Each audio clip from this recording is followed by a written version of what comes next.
మీరు ఒక పీక్ స్టేజ్లో ఉన్నప్పుడే మళ్ళీ సినిమాల్లో ఎందుకు తగ్గించారు సార్? సినిమాల్లో ఎందుకు గ్యాప్ ఇష్టం కాదు కదా, గ్యాప్ నాకు ఎక్కడ రాలేదు. మినిస్టర్ అయ్యాను.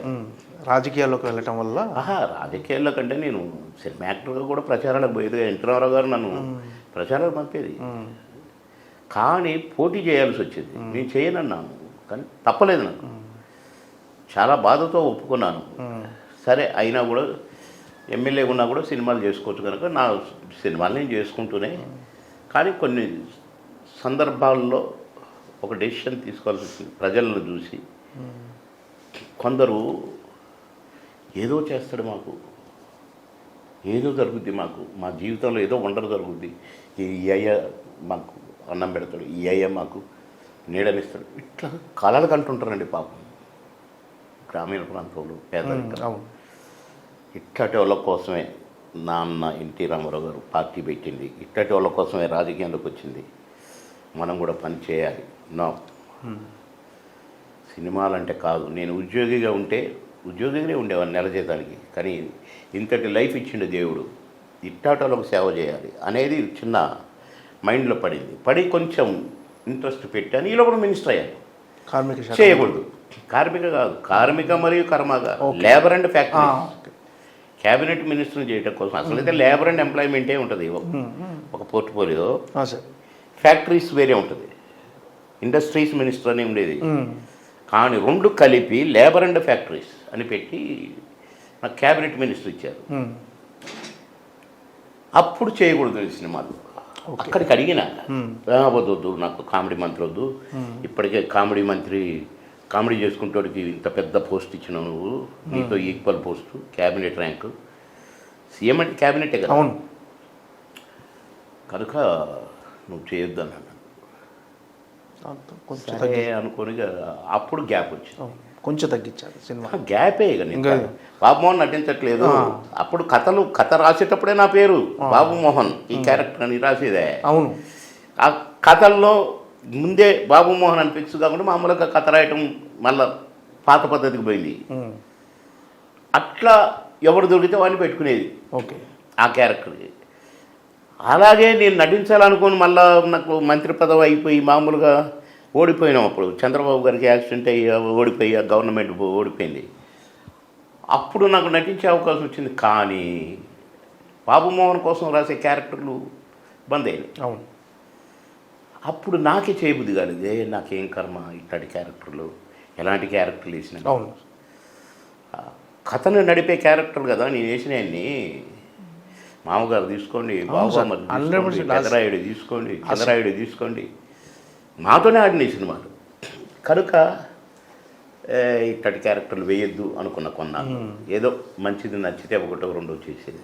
కథలు చెప్పారు సార్ వచ్చి మీకు అప్పుడు చాలామంది ఏమైనా క్యారెక్టర్స్ రాసి? నేను వినటోని కాదు, నా క్యారెక్టర్ వరకే చెప్పమనేది. ఓకే, కాంబినేషన్ ఎవరెవరు, నా క్యారెక్టర్ అంతే. కానీ షూటింగ్ అప్పుడు మాత్రం సీన్ చదివి వినిపించాల్సిందే, దాన్ని నేను దొంగ దెబ్బ ప్లాన్ చేసుకోవాల్సిందే, నటించాల్సిందే. ఓకే, అట్లా చేసేది. కనుక నాకు గ్యాప్ రాలేదండి.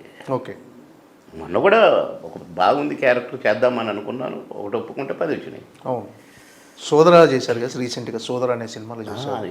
దీనికంటే ముందే అది కూడా హీరో ఫాదర్ క్యారెక్టర్. అవును, మంచి క్యారెక్టర్ అని చేసిన. అట్లా నేను ఆడపదాలు చేస్తూనే ఉన్నాను. కానీ ఇట్లా ఇన్ని సినిమాలు నచ్చినాయి అంటే మళ్ళీ కొత్త అన్ని ఫాదర్గా లేకపోతే పెద్ద మనిషిగా ఇలాంటి క్యారెక్టర్లు వస్తున్నాయి. ఇప్పుడు ఈ సీజన్కి ఈ టైప్ క్యారెక్టర్లు అయితే బాగు అనుకున్నా నేను. ఓకే, ఊరు పెద్ద మనిషిగా మళ్ళీ అప్పుడు నెక్కరేసి అనే ఇవి కావు. ఇప్పుడు ఇదొక టైపు క్యారెక్టర్స్ కనుక ఇట్లా కూడా కొట్టవచ్చు అనుకున్నాను. అందులో భాగమే ఉప్పు కప్పురంలో క్యారెక్టర్.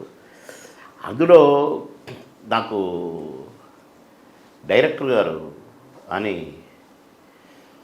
కథని బాగా తయారు చేసుకున్నాడు. ప్రొడ్యూసర్ గారు కూడా మంచి టేస్ట్ ఉన్న ప్రొడ్యూసర్ గారు మేడం. నాకు ఎందుకో నాకు నచ్చింది. చిన్నప్పటి నుంచి మనం విన్నదే ఉప్పు కప్పురంబు నొక్క పోలిక నుండు చూడ రుచుల జాడ. ఇందులోనే ఉంది కథ అంతా. ఓకే, అరే దానికి గమ్మత్తుగా పెట్టారే పేరు. నిజమే, ఉప్పు కప్పురం ఒకటే తిరుగుంటాయి కానీ టేస్ట్ వేరు. మనుషులందరం కూడా మనుషులమే. ఒక్కొక్కరు ఒక్కొక్క రకంగా ఉంటారు. 2 చేతులు, 2 కాళ్ళు, 2 కళ్ళు, ఒక్కటే ముక్కు, ఒకటే నోరు, ఒకటే నాలుక, ఇట్లా కొన్ని మనిషే. కానీ ఒక్కొక్క క్యారెక్టర్, ఒక్కొక్క మనస్తత్వం రకరకాలుగా ఉంటాయి. ఒక ఊరు ఉంటే ఆ ఊరిలో కూడా రకరకాల మనస్తత్వాలు, రకరకాల అవసరాలు, రకరకాల కోరికలు, ఇట్లా వీటన్నిటిని కలిపి ఉగాది పచ్చడిని చేసినట్టుగా ఈ సినిమాని చేశారు, ఉప్పు కప్పు రంబు. ఓకే.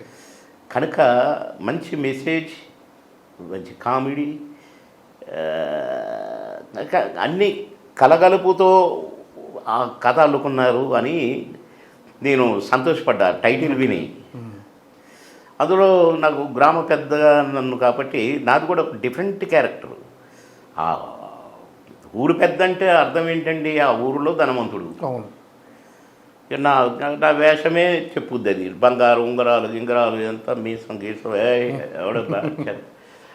కానీ అందులోనే చిన్న మళ్ళా టచ్, కామెడీ టచ్, చిన్న పోరగాడు మైండ్ మెంటాలిటీ టైపు. అట్లా నాకు ఇప్పుడు ఇన్ని క్యారెక్టర్స్ అన్నీ వేరు, మళ్ళీ ఈ క్యారెక్టర్ వేరైపోయింది సపరేట్గా.